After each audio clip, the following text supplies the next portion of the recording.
Welcome to Seat at the Table, where we believe your technical skills and business acumen are what you need to really earn a seat. Your technical skills will get you in the room, but your business acumen will earn you a seat. My name is Jerich Beason, and I have the honor of being the host. And we're seeking to have candid conversations with leaders across different verticals and industries about topics that will help prepare and equip cybersecurity leaders to really become the leaders that they can possibly be within our security industry. And we do that by extracting the insights and the experiences from our wonderful guests. And today's guest, I met about a year ago today at the RSA conference, more specifically the SANS CISO bootcamp at the RSA conference. I've watched her make waves in the industry, but I was struck by a recent post she made, and it's really the theme for our show. And I'm going to quote a portion of it.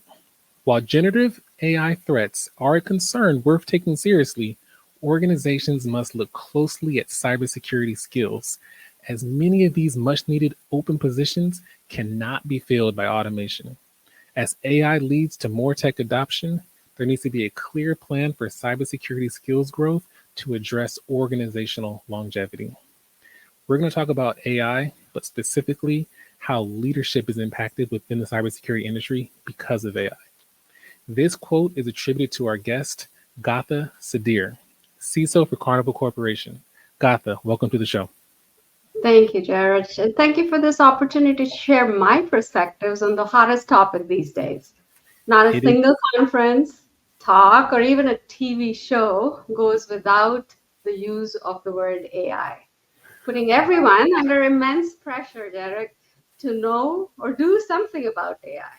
And then on the other side, we're getting washed by the AI washing and spammed by the AI snake holes.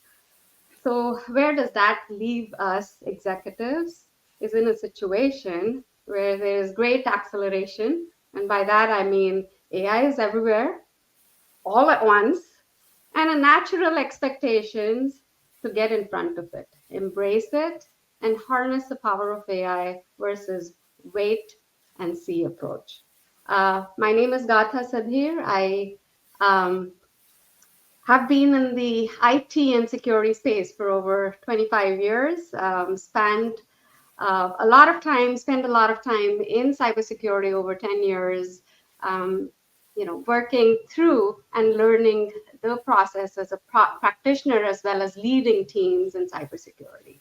Acted as a brand information security officer, the chief information security officer for large corporations that the world's largest cruise line that serves about 13 million guests globally every year. Gatha. Thank you for that. Thank you for your introduction. Carnival Corporation sounds like a really cool job to have. I just have to imagine you get to take a cruise or two with a job like that. You made a good point. AI is the hottest topic, right? And like I said, we met a year ago today. Here's how much the world has changed since we met. There was a day-long boot camp just for CISOs. Vendors were present. Vendors talking about their products were present. Every industry was present. And the word generative and AI did not come up one time. Hmm. Fast forward a year later, and it is you can't make it into a conference unless AI is somewhere in your agenda, some way, shape, or form. And we always talk about this evolving threat landscape. I don't think executives really understood it, but AI is making it really easy to articulate. This is an example of how that threat landscape keeps evolving. AI is just one of those ones that are just right in your face, which is why I'm really excited about this conversation we're about to have. Great. So most people are used to how do we secure AI, or how do we make sure that all of our tools have AI in them? But we want to talk about leadership a little bit. And this is the under discussed component.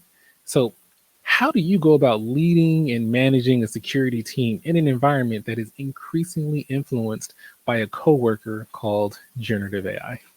Yeah, and that is a great question and the biggest topic in all of the leadership talks around AI these days. But let me start with a few facts and predictions before I respond to this specific question. Okay. So just to set the context, right? So from a human standpoint, AI actually has had many springs and winters over, I'd say, the last half century, 50 years. But what changed in November 2023, last year, was that it was given in the hands of the masses versus being driven by in a highly complex environment just by the IT professionals as it had been in the past. So it was democratized, really, right? And for the first time, people felt that they could communicate with a computer and it could interpret what you said. So it was no longer about, the zeros and ones or understanding a coding language or even getting used to a new piece of software, which we claim has good user experience. It was as simple as talking to a computer like you talk to a human being and getting a very intelligent response back that appeals to you. So what I'm trying to quote here or tell here is what Arthur Clarke, who is a famous scientist, science fiction writer, said many, many years back, I think 3 decades back. Any insufficient advanced technology is indistinguishable from magic. And now, in 2023, last year, that magic is fading away because people are understanding and it's in the hands of the people. So that's the people side of things. And then for the corporations, right? AI has been there, but we made very limited inroads into the enterprise. The use was in pilot projects and maybe 2 or 3 business functions like IT and finance. But in 2025, and you can write this down, the influence will truly be enterprise wide. By that, I mean every department of the enterprise should be using AI. And then we have these predictions. McKinsey estimates that generative AI will add between 2.6 to 4.4 trillion in annual value to the global economy. They say that AI will automate half of all of the work between 2040 to 2060. Goldman Sachs predicts 7% or nearly 7 trillion increase in global GDP attributable to generative AI. They expect that 2/3 of the US occupation will be affected by AI powered automation. So, as such, technical leaders will have to act decisively, Jerry.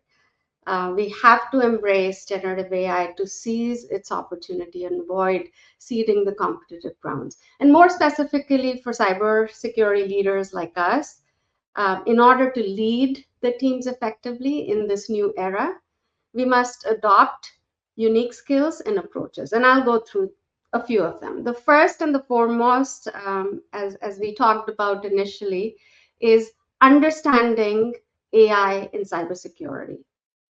That is essentially education, we being able to educate everybody in our organization around the AI concepts and staying updated.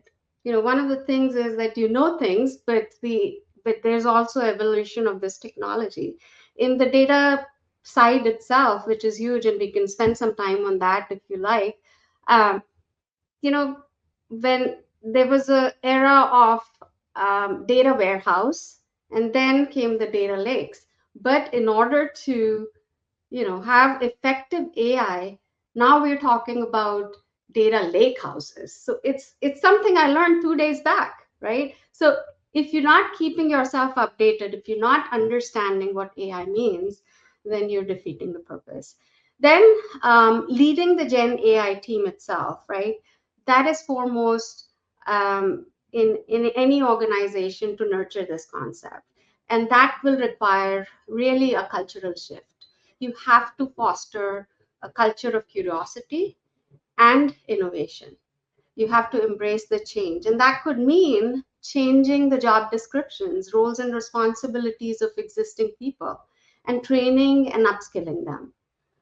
The other part in your question was about managing cybersecurity with AI, right? And that's all about augmentation, not replacement, at least how I see it. And it is very important to make it clear that AI is meant to augment, not replace the human expertise. Um, I'll also say collaboration is key, Jerich.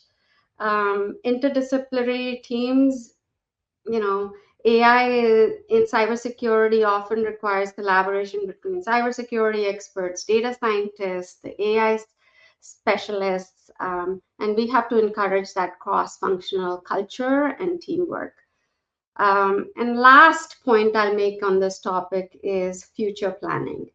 Things we are doing today should be future proof. And by that, I mean whatever we build today has to be built with scalability in mind to support and grow in the future.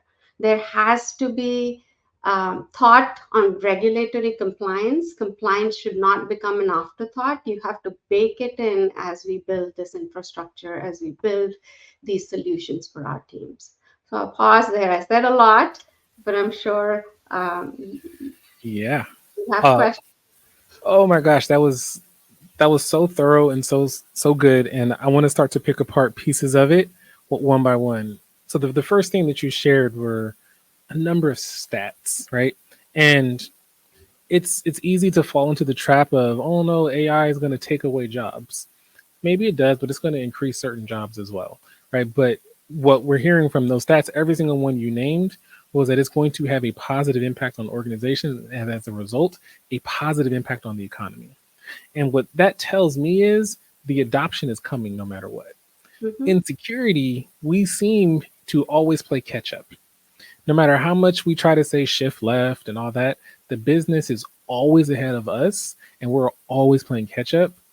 This is one of those rare moments where we've actually been using AI before the business was using AI. You can't name a security vendor that didn't tell us at some point in time their tool has AI in it, machine learning specifically, Mm-hmm. right? And so we understand these algorithms, we understand the technology. We should be the ones helping other pieces of our organization feel safe using it. And Absolutely. that's what I'm hearing from what you're saying with the stats. But the part that really stood out to me was augmentation, not replacement.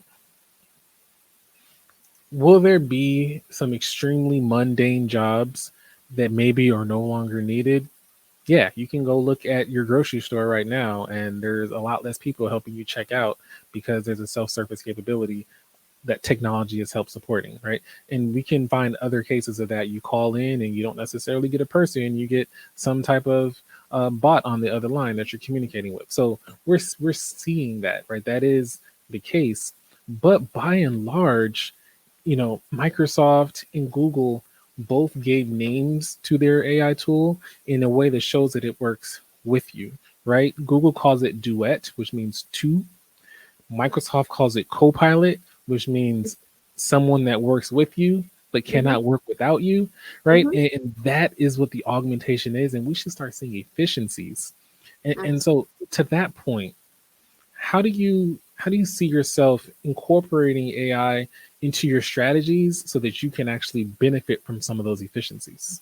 Yeah, I think, it's important that AI comes with a lot of change management. Um, you know, like you mentioned, AI should be viewed as a helper, truly helping people, and not viewed as something that will take away your jobs. Those Hmm. fears exist, and we can talk a little bit about that. But really, it should be viewed as something that will take away repeatable tasks and automate repeatable tasks, giving us more time to do other value added tasks. And even in the AI related workflows, I feel that there will be a part where there will be validation needed and human intervention required. So it's not, like I mentioned previously, it is about tailoring the jobs to the new world versus saying and thinking of this as the jobs being taken away. Um, and workforce worries are real. They're very real and they're very high. And I believe it is due to the lack of understanding and then the uncertainty of how things will change in our work lives, right? It's just that. Yes, there is vulnerabilities, but the vulnerabilities are high in the sectors which are high in tech, and creator jobs, right? But again, like I mentioned, all of this should be viewed as augmentation. But the reality still stays. There is nervousness. So how do we thrive? How do we, put forward strategies as leaders um, to minimize this concern? And in my mind, it is by encouraging engagement. We have to empower by democratizing the access to technical capabilities. We cannot leave it limited in the hands of only the technical people. You have to give it out to everybody. You have to help embrace AI integration. And by that, I mean you have to create communities of practitioners. It is not one person, it's not a group of technically skilled people that will break the nutshell of this. It has to be a community. And if cybersecurity is not leading that community, at the very least, you have to make sure that they are a part of that mainstream community. You have to cultivate the culture of learning and innovation, goes without saying. In AI, leaders have to lead from the back, not from the front. You have to encourage innovation. You have to let the thinkers think. In fact, in my opinion, a lot of ideas are coming from the team members itself. And you have to allow them the opportunity to think and nurture that to find the right solutions of the future. So that's the reason why I said we should look at leading from the back. I would also say that, evaluation, continuous evaluation and feedback is very important. And by that, I mean we shouldn't wait for a project to finish. We shouldn't wait for a pilot to finish and conclude to say what the output is. We should be monitoring and adjusting because everything is changing together at the same pace. And feedback is very important.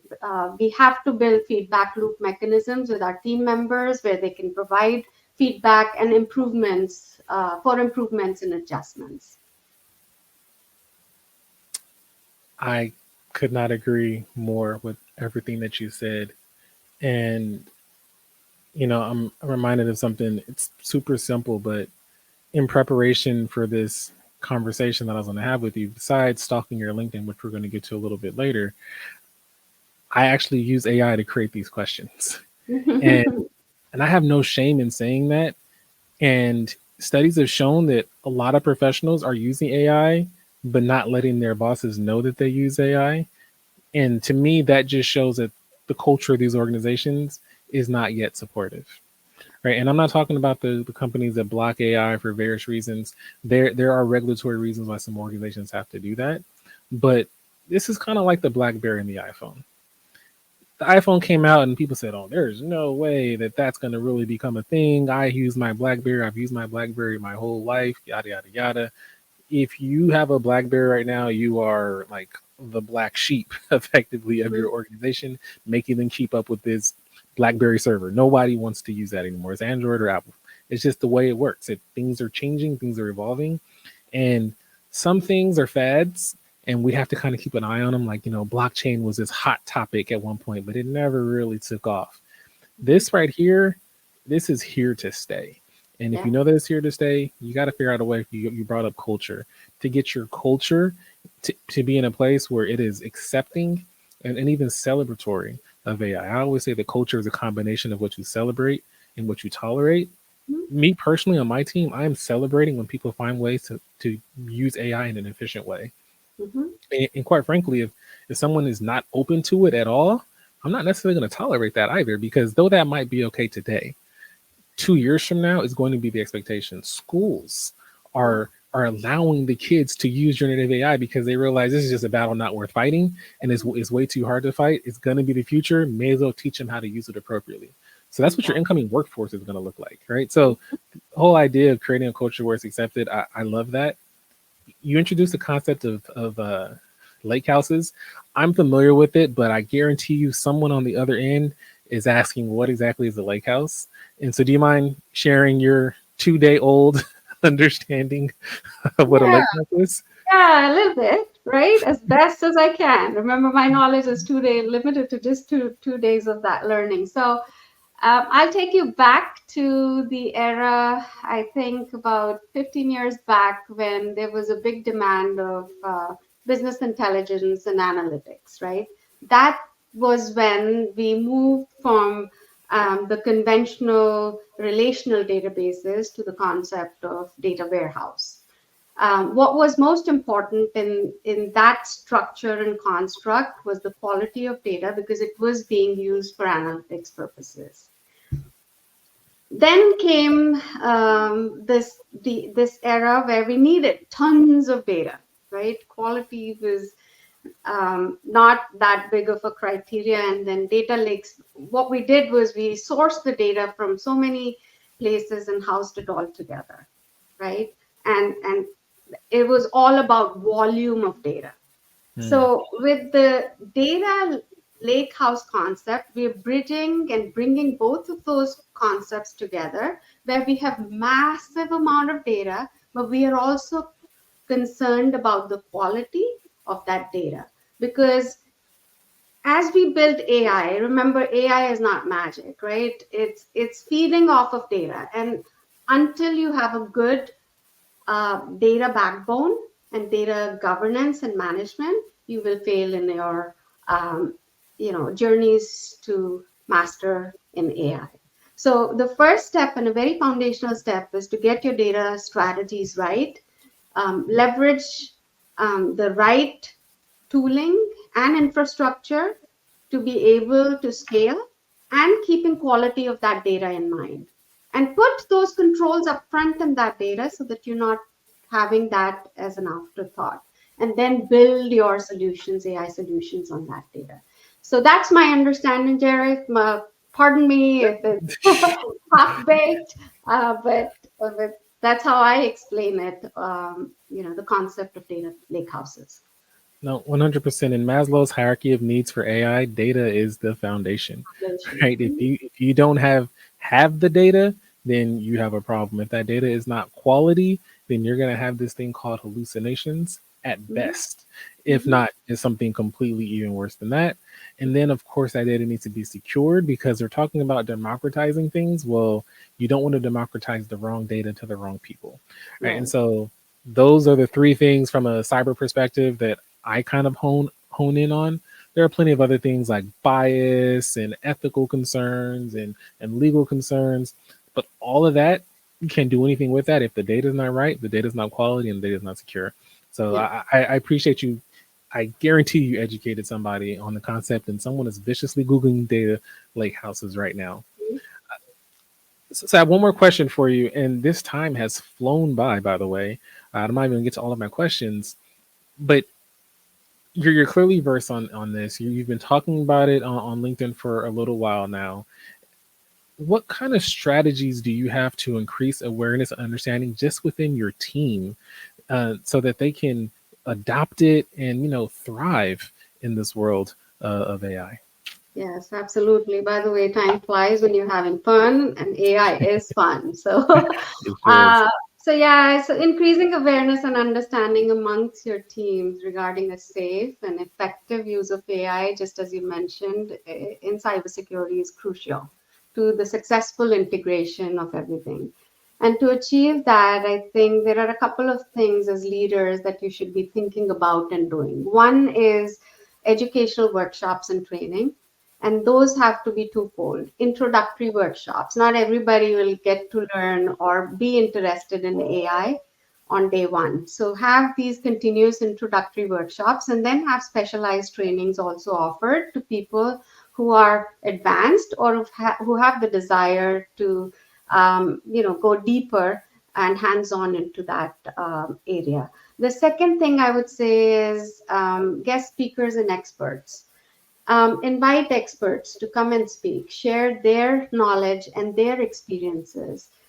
Encourage internal experts too to come forward and speak about their experiences. And I wouldn't even hesitate to make Mayflower trips to companies that are doing things and are ahead of us, right? Um, then I would say, case studies and use cases are another critical part of learning. real use cases, and that can be presented from either where there has been success or even where there are areas where organization is striving to achieve excellence using use cases.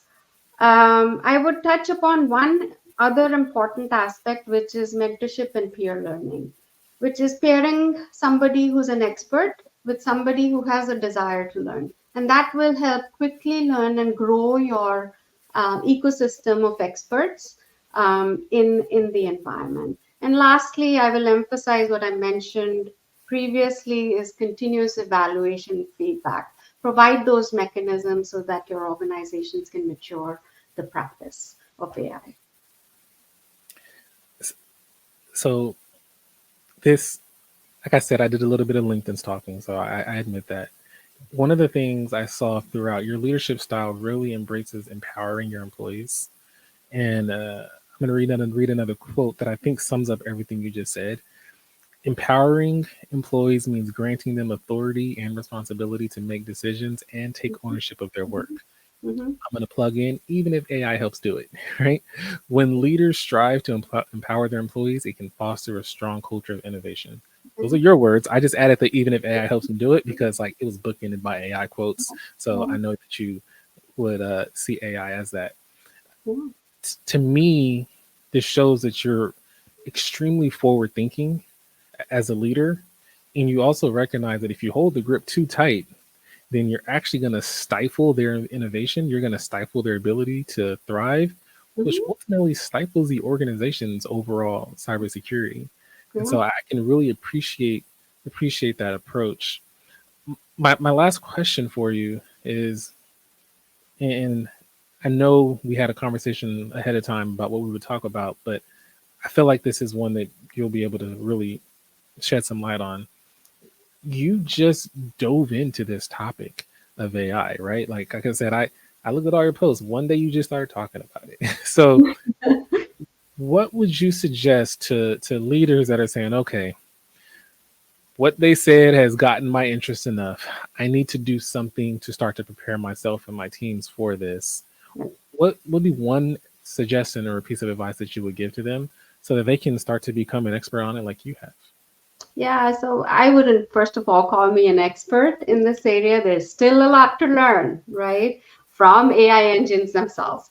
But at the same time, I think you touched upon one of my core people principles, right, which should have been reflected, which is empowerment of your people, giving them the right tools, which is enabling them, giving them the right resources to be successful, and then lastly, challenging them, right? You have to provide for those three avenues for people to progress forward. But for leaders, I would say continue to be curious, learn every single day. Don't be shy, don't be afraid. If you don't know nothing about a concept, there are resources available and there are chatbots available for you to ask the questions and learn about it today. So those are the nuggets I will give or suggestions I will give from my side to everyone. Love it. Love it. Gatha, thank you for taking the time. Thank you for sharing your insights.